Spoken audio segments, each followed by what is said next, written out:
You debug systems that run at scale. You ship code that nobody else can write. You solve problems that make other people give up. But when it comes to leading your team, you are following advice designed for a different century. Tell me if this sounds familiar. You open your laptop, pull up the shared doc, and you start. How's the project going? Any blockers? Are you on track? And your engineer sits there thinking, I could have sent this in a Slack message. Sound familiar?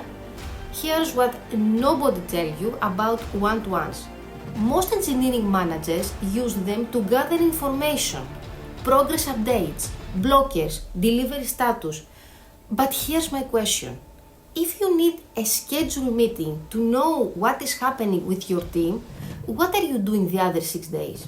Think about that, because a real leader doesn't wait for Thursday at 3 p.m. to know their people. They already know. So if it is not for status update, what is the one-to-one actually for? I've worked with some extraordinary managers across 15 years, multiple countries, multiple multinationals. I've been marketing director, I've been member of the board, and the best manager I ever had never once opened his laptop in one-to-one. Not once. He sat down, looked at me and asked, how are you? Not the project, not the deadline, you. At first, I had no idea what to do with that. I kept trying to bring up targets. He kept ignoring them.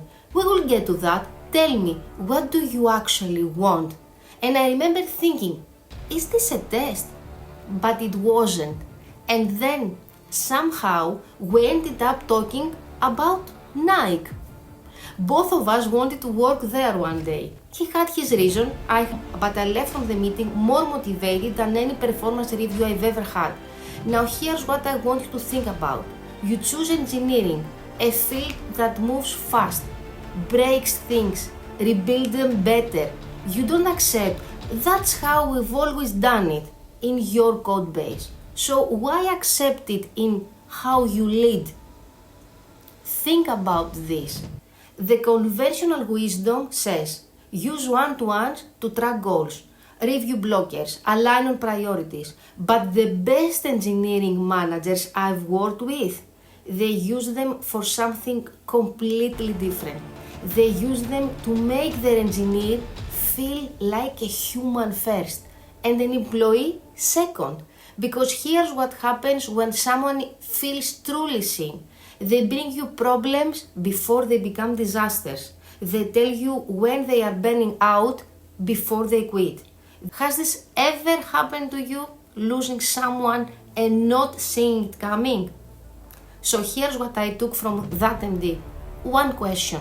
Before every one-to-one, not what's blocking the team, but what does this person need from me today as a human? Maybe it's clarity on their career. Maybe it's someone who actually listens. Maybe it's just to know that you are building technology that shapes the future. The least you can do is lead the people behind it like they matter, not because it's the nice thing to do, because it's the smart thing to do. Engineers don't respond to management theater. They respond to honesty, to clarity, to someone who actually gives a damn.